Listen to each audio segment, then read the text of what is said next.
जय हिंद दोस्तों। SSC GD भर्ती 2025 को लेकर एक और बड़ी अपडेट निकल के आ रही है कि आपकी फिजिकल के लिए एक नोटिस वायरल हो रहा है।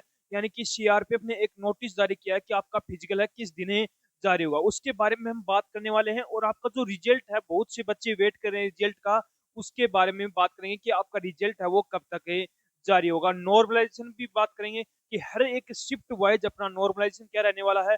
और जो अपनी कट ऑफ है, यानी कि आपकी वैकेंसी इंक्रीज हुई थी, 14,000 प्लस वैकेंसी आपकी इंक्रीज हुई, उसके बाद में जो आपकी कट ऑफ है वो क्या रहने वाली है। यानी कि क्या कट ऑफ बढ़ने वाले है या कट ऑफ कम होने वाले, उसके बारे में पूरी डिटेल से इस वीडियो में बातें करने वाला हूं। तो जिस भी कैंडिडेट ने एसएससी जीडी भर्ती 2025 का एग्जाम दिया है, तो उस बच्चे के लिए वीडियो बहुत ज्यादा इंपॉर्टेंट रहने वाला है। तो वीडियो में लास्ट तक जरूर बने रहना। जो कैंडिडेट वीडियो में नए जुड़े हैं वो एक बार चैनल को सब्सक्राइब जरूर कर लेना, जिन्होंने जितनी भी भर्तियों की अपडेट है वो सबसे पहले आपको मिलती रहे। तो सबसे पहले मैं यहाँ पर बात कर लेता हूँ टोटल वैकेंसी की। तो वैकेंसी आपकी कितनी है? 53,690 आपकी इसके अंदर टोटल वैकेंसी है। अब कुछ यूट्यूब पर बोल रहे हैं कि वैकेंसी आपकी इंक्रीज होंगी। आपकी जो वैकेंसी इंक्रीज होनी थी वो आपकी हो गई। अब कोई वैकेंसी आपकी इंक्रीज नहीं होंगी। आपकी वैकेंसी अब हुई थी आपकी 14,209 वैकेंसी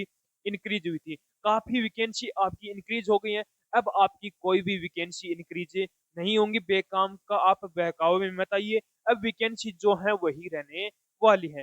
बात करूं रिजल्ट आपका कब तक जारी होगा, कुछ बोल रहे हैं कि 20 तारीख को जारी होगा, कुछ बोल रहे थे 21 को जारी होगा।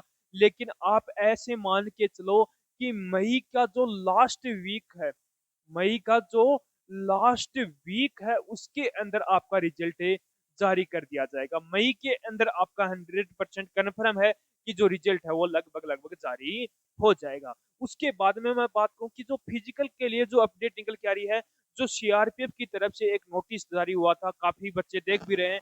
तो वो नोटिस जारी हुआ था, उसके अंदर बोला गया है कि जो आपका रिजल्ट है वो लगभग जून से जुलाई, जून या जुलाई के अंदर आपका रिजल्ट है वो कंडक्ट, जो सॉरी फिजिकल है वो कंडक्ट करवा दिया जाएगा। फिजिकल कब कंडक्ट करवाया जाएगा?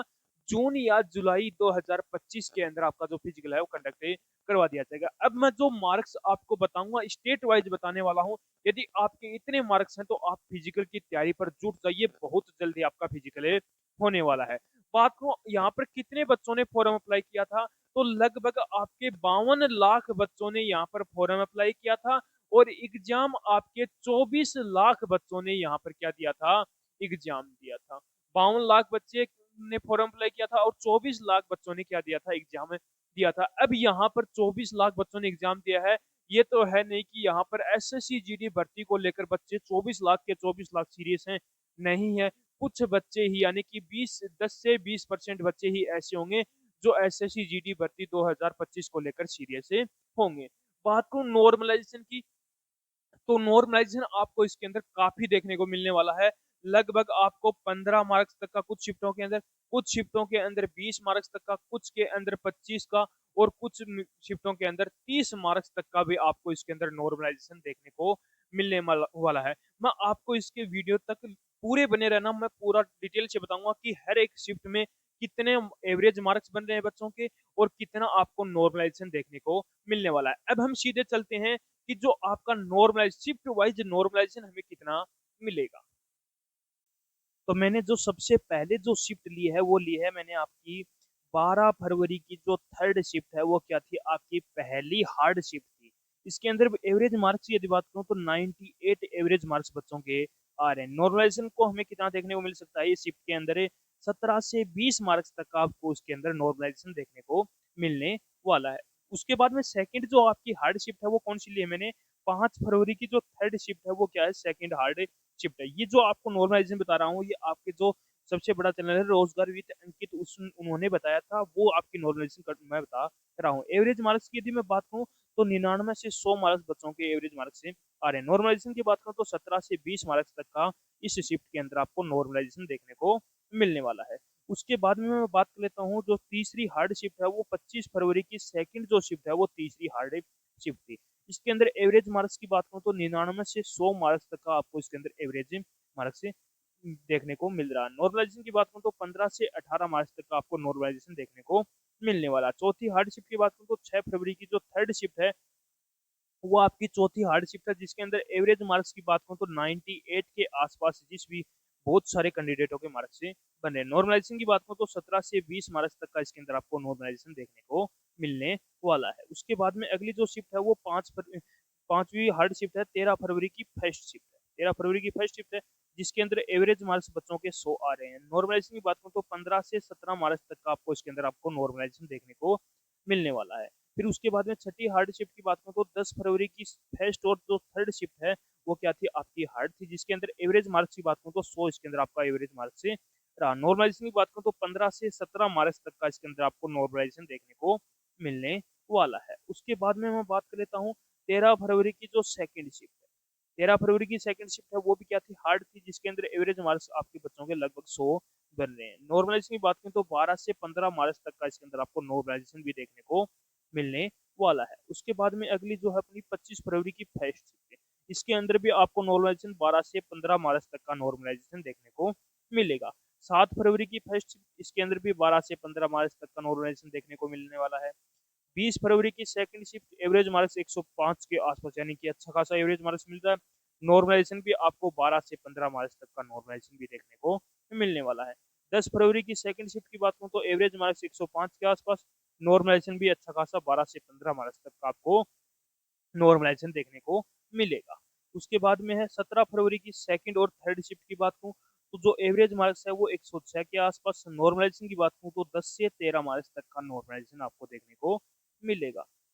21 फरवरी की फर्स्ट और थर्ड शिफ्ट की यदि मैं बात करूँ तो एवरेज मार्क्स 106 के आसपास, नॉर्मलाइजेशन की बात करूँ तो 10 से 13 मार्च तक का इसके अंदर आपको नॉर्मलाइजेशन देखने को मिलने वाला है। उसके बाद में अगली बात करूँ तो 14वीं जो शिफ्ट है वो अपनी है 6 फरवरी की फर्स्ट शिफ्ट है, जिसके अंदर एवरेज मार्क्स 105, नॉर्मलाइजेशन 10 से 13 मार्च तक आपको इसके अंदर आपको नॉर्मलाइजेशन देखने को मिलेगा।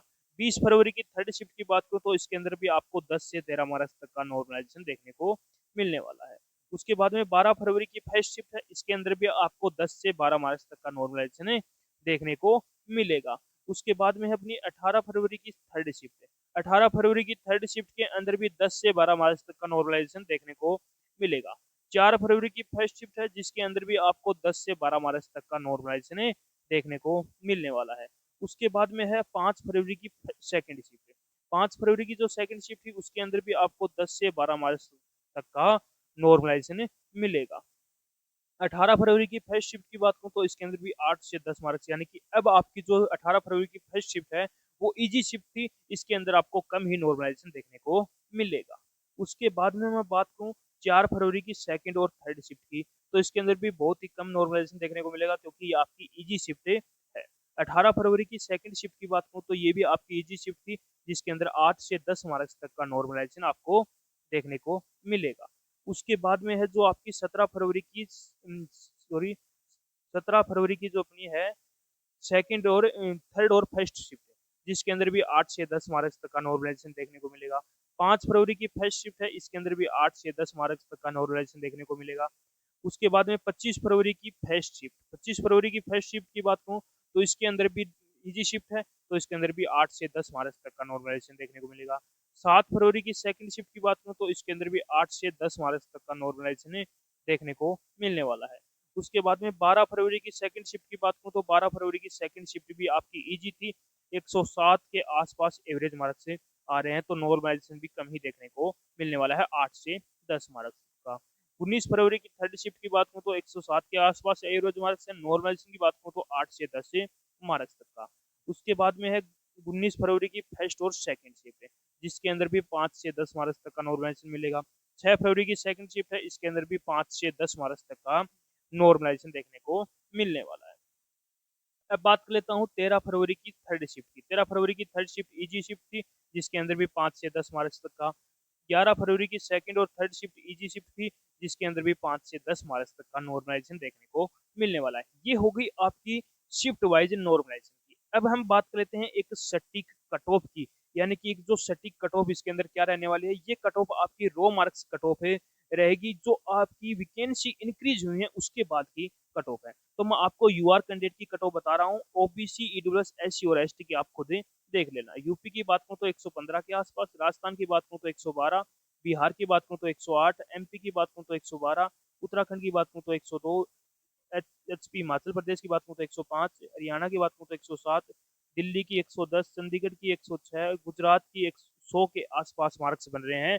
तो आप अपने फिजिकल की तैयारी पर लग जाओ, बहुत जल्दी आपका फिजिकल होने वाला है। उसके बाद में है महाराष्ट्र की बात करूँ तो यूआर की 102, गोवा की 90 के आसपास, कर्नाटक की 94, केरला की 95, तमिलनाडु की 85, आंध्र प्रदेश की 90, उड़ीसा की 98, चंडीगढ़ छत्तीसगढ़ की आपकी 94 और झारखंड की आपकी 104 और सिक्किम की 92 के आसपास यदि आपके मार्क्स बन रहे हैं, तो आप भी कैंडिडेट क्या हो, सेफ हो, आपके भी पूरे पूरे चांस बनते हैं। तो फिजिकल की तैयारी पर लग जाओ। उसके बाद में है जो वेस्ट बंगाल की बात करूँ, तो वेस्ट बंगाल के अंदर आपकी 90, आसाम में 88, अरुणाचल प्रदेश में 88, मेघालय में 93, त्रिपुरा में 80, नागालैंड में 83, मिजोरम में 90, पंजाब में 102, जम्मू में 83, मणिपुर में 90 के आसपास मार्क्स हैं। तो आप भी कैंडिडेट शेप हो, आप भी अपने फिजिकल की तैयारी पर लग जाओ। उसके बाद में मैं बात कर लेता हूँ जो बॉर्डर एरिया है उसके अंदर यूआर कैंडिडेट की बात करूँ, तो उत्तर प्रदेश का बॉर्डर एरिया उसके अंदर 105 के आसपास, राजस्थान की बात करूँ तो 112 के आसपास, बिहार के अंदर 99, सिक्किम के अंदर 50, उत्तराखंड के अंदर 85, गुजरात के अंदर 80, हिमाचल के अंदर 50, पश्चिम बंगाल के अंदर 80, मणिपुर के अंदर 50, मिजोरम के अंदर 45, मेघालय के अंदर 60, नागालैंड के अंदर 50 और जम्मू एंड कश्मीर के अंदर भी 65। ये आपकी रो मार्क्स कट ऑफ पे रहने वाले। ये हो गया अपना बॉर्डर एरिया। अब बात कर लेते हैं जो नक्सल एरिया उसकी, तो नक्सल एरिया के अंदर मध्य प्रदेश की बात करूँ तो 95 प्लस, झारखंड की 102 प्लस, पश्चिम बंगाल की 85 प्लस, उड़ीसा की 82 प्लस, तेलंगाना की 75 प्लस, महाराष्ट्र की 85 प्लस, बिहार की 113, छत्तीसगढ़ की 80 प्लस यदि आपके मार्क्स बन रहे हैं, तो आप भी कैंडिडेट है क्या हो, सेफ रहने वाला है। ये अपनी होगी एक सटीक कट ऑफ है। अब आपको मुझे एक बार कमेंट करके जरूर बताओगे कि आप कौन से स्टेट से हो, कौन सी शिफ्ट से हो और आपके कितने मार्क्स से बने हैं, तो उसका मैं आपको रिप्लाई बहुत ही जल्दी करने वाला हूँ। तो उम्मीद करूंगा कि आपको हमारा ये वीडियो पसंद आया होगा। तो एक बार लाइक शेयर सब्सक्राइब जरूर करना और कमेंट करके एक बार जरूर बताना कि आपको हमारा ये वीडियो कैसा लगा, और एक बार चैनल को सब्सक्राइब जरूर कर देना। आपका कुछ नहीं जाता, एक सब्सक्राइब हमारा बढ़ जाएगा। तो जल्दी से जल्दी